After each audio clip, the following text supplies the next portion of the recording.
Bueno, el proceso de Kafka. Voy a leer las notas que tomé cuando volví a leer el proceso de Kafka porque me hacía falta para un próximo ensayo. Y yo, bueno, he titulado al abogado Kafka. En general lo he titulado su obra como La actitud del desasosiego como solución. Bueno, pues vamos a Kafka, quizás el literato más grande de todos los tiempos y al mismo tiempo un oficinista que ha estudiado leyes. Esta conexión entre el derecho y la literatura es muy interesante. En Kafka, desde luego, está clarísimo, ¿no? Y la obra de ahora, pues es un exponente. Una de las cosas destacables de Kafka es que es un personaje de nuestro tiempo y sobre todo en sus libros hay personajes ya de nuestro tiempo, ¿no? Hay un salto ahí social en este sentido. Bueno, del proceso primero el argumento. Una persona es acusada sin saber los cargos. A partir de ese momento, aquel, como es lógico, pasa primero a preocuparse y después a obsesionarse con su defensa. Busca una solución y solicita ayuda a todo el que encuentra. Kafka expresa las sensaciones de una persona en esta situación. Nos pinta varios escenarios, así en la propia Administración de Justicia, con su abogado, con un pintor relacionado con jueces, en la catedral también de la ciudad, hablando con un sacerdote, con los funcionarios. Estos finalmente lo dan un paseo hasta las afueras de la ciudad, donde le ejecutan cruel y vilmente, con una escena que no tiene desperdicio. El libro es una sucesión de relatos, no siempre con conexión clara, creando ambientes especiales de tipo onírico. Muere el personaje sin saber los cargos, sin entender nada y pidiendo ayuda hasta el final. Pesadilla, perversión, siniestros escenarios, la ciudad comparte este ambiente. El miedo va a más simplemente. Debe tranquilizarse, lo que no hace sino acrecentar la tensión. Pero nos interesa destacar lo siguiente. Primero, el protagonismo de las oficinas y del entorno profesional de los oficios en este libro. Samsa es un apoderado de un banco, y los demás personajes son principalmente funcionarios de la Administración de Justicia o profesionales, como el abogado. La literatura de Kafka se produce en gran medida gracias a su condición de jurista. El derecho aporta a todo literato una condición literaria especial. No solo aporta el estilo, con una posible lectura ágil, puede también aportar dimensiones de fondo o contenidos. Kafka, por influencia de su padre, tuvo que estudiar la carrera de Derecho, que termina en 1906. Trabajó un año en los tribunales civiles y penales, con funciones administrativas. Después se convirtió en un típico oficinista, trabajando en una oficina de seguros de accidentes laborales, hasta 1922. Desde 1917 padece tuberculosis hasta su muerte por esta causa en 1924. Kafka evaluaba compensaciones por lesiones de trabajadores industriales, redactaba informes y tenía tiempo libre para escribir. Ese trabajo burocrático fue parte de la clave de su éxito literario, a mi juicio. Una persona con su imaginación saca partido de la perspectiva que aporta el derecho.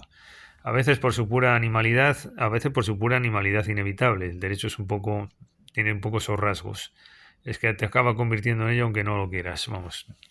En lo biográfico no es inoportuno recordar que por ascendencia paterna y materna Kafka es judío y procede de una familia acomodada. En cartas al padre, bueno, aprovechamos para reseñar también este libro. Nos explica esta evolución Kafka sin remedio hacia lo profesional, culpando a su padre de haberle conducido sin ninguna libertad verdadera en la elección de su carrera profesional. Dice, entre comillas, en estas cartas, dice, no me quedó... bueno, es que estoy aquí corrigiendo porque estoy enviando el ensayo a la editorial y ya de paso hago los vídeos y corrijo al mismo tiempo. Había una errata.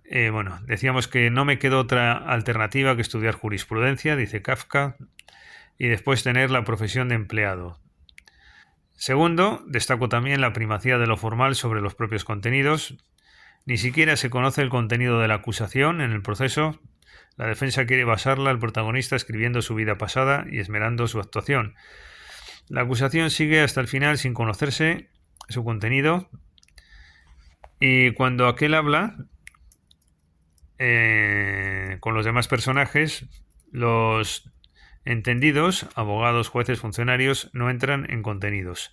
Cuando lo hace con los no entendidos en derecho, Estos se limitan a contestar con frases convencionales. Lo que importa en temas de justicia son las relaciones personales. Por eso, en tercer lugar, acude a un pintor, por ser este amigo de jueces. Nos interesa destacar que la única presencia del arte es precisamente la relativa a un artista desvirtuado, un artista que no lo es propiamente, porque prima incluso en el artista su carácter jurídico. Actúa de esta manera y aconseja de esta manera. La solución que aporta es puramente jurídica, enredar o simplemente dilatar procesalmente para que la causa se vuelva indefinida. Pero esto no satisface al protagonista. Claro, por un lado, evitas la condena, la pospones, pero ahí está rodando siempre ese maldito rodillo, ¿no?, que es la justicia contra uno. Cuarto, otra clave que destaco es los procesos vienen a ser como las enfermedades, desdichas que sobrevienen por azar frente a las que poco puede hacerse y que desembocan en la muerte. Los demás te ven como un enfermo y te dicen frases convencionales. Los entendidos, los médicos, lo único que hacen es justificar su trabajo. La única solución sería que uno se preocupara de sí mismo, de su propia defensa, como hace un personaje de la obra, que ha pasado a dedicarse en exclusiva a ello desde hace 5 años, abandonando todo lo demás. Pero esto lleva al agotamiento. La verdad es que esto es increíble.